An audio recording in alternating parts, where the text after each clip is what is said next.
विवाह के इतने बरसों बाद भी बबीता की कोख सूनी थी, मगर गोद नहीं।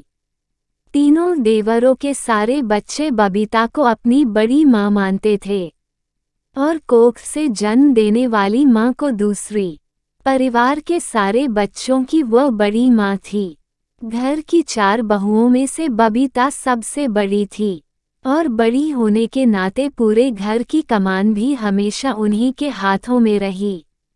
बड़ी माँ के हिसाब से ही सारा घर चलता था। अपनी सासू माँ के गुजर जाने के बाद से ही वह इस जिम्मेदारी को निभाती रही हैं।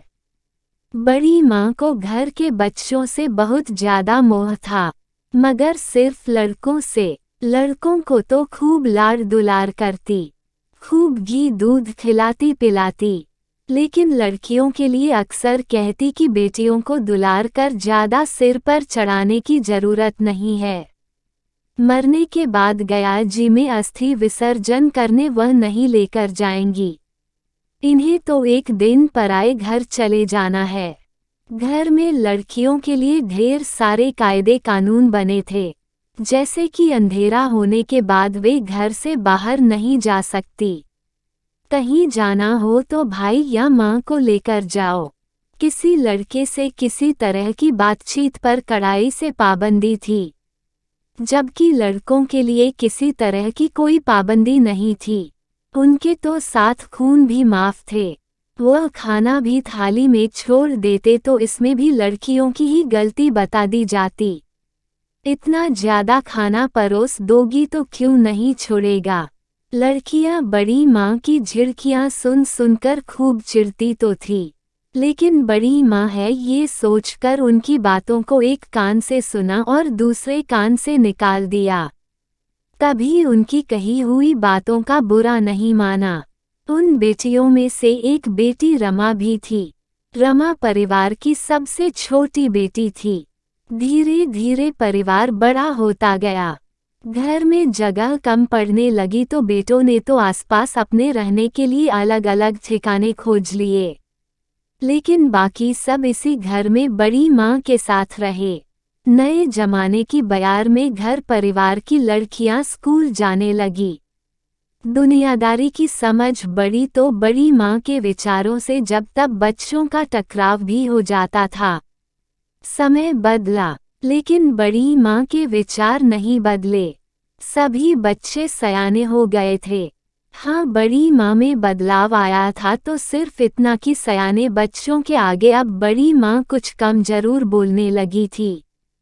परिवार के बड़े बेटा बेटियों का विवाह होते होते बड़ी माँ 65 वर्ष की हो गई थी।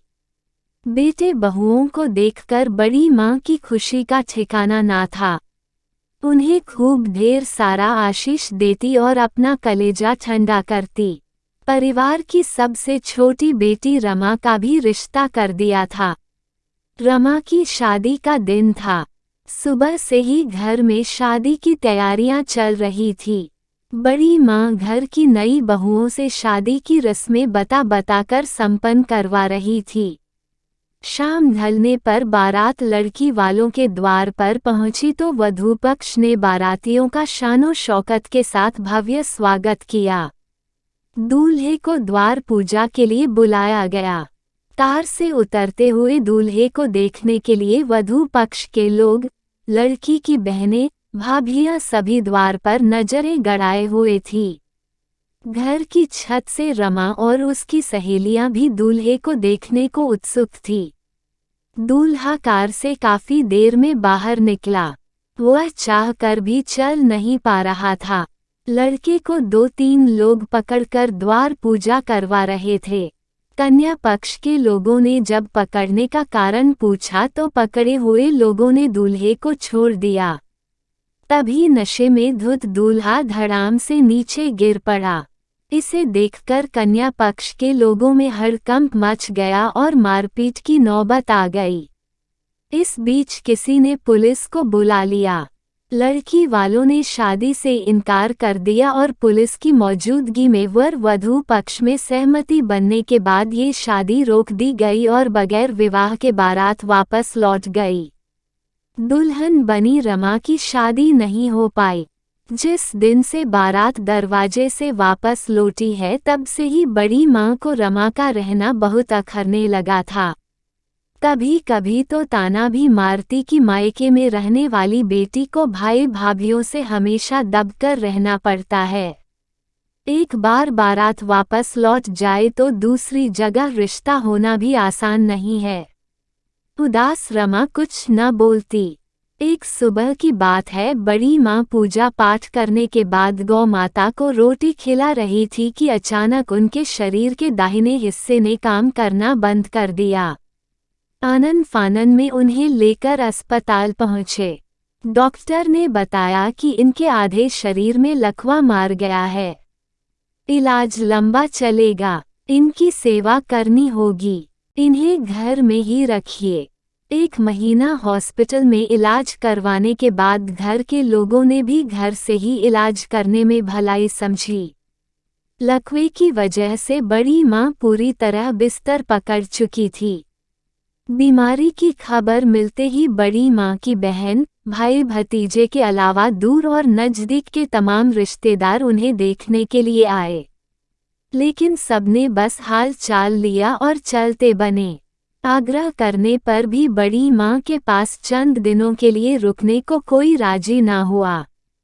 घर की बहुओं ने भी अपने घर की परेशानियां गिनवाकर कन्नी काट ली।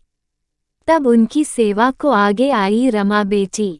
वही रमा बेटी जिसकी बारात वापस लौट जाने के कारण अब उनकी नज़रों में अवांछित रूप से वहां रह रही थी। नहलाने, मालिश करने से लेकर उनके कपड़े बदलने तक का सारा काम रमा ही करती थी। यहाँ तक कि रमा ने बड़ी माँ की सेवा में दिन रात एक कर दिया। आधी रात में भी बड़ी माँ की एक आवाज पर रमा उनके पास खड़ी मिलती। एक दिन जब रमा बड़ी माँ के सिर में तेल लगा रही थी तो उनकी आंखें भर आई। उन्होंने रोते हुए कहा, मुझे माफ कर देना बिटिया, मैं बहुत गलत थी। बेटों के मोह माया में मेरी आंखें अंधी हो गई थी। इतने दिन से हम देख ही नहीं पाए कि स्वर्ग गया जी में नहीं, स्वर्ग तो यही है बेटियों के पास। हमारी वीडियो देखने के लिए धन्यवाद। अगर आपको हमारी स्टोरी स्वर्ग के गया जी क्यों जाना पसंद आई हो, लाइक सब्सक्राइब और शेयर करें और कमेंट में ज़रूर बताएं कि आपको कैसी लगी यह स्टोरी। मिलते हैं अगली वीडियो में।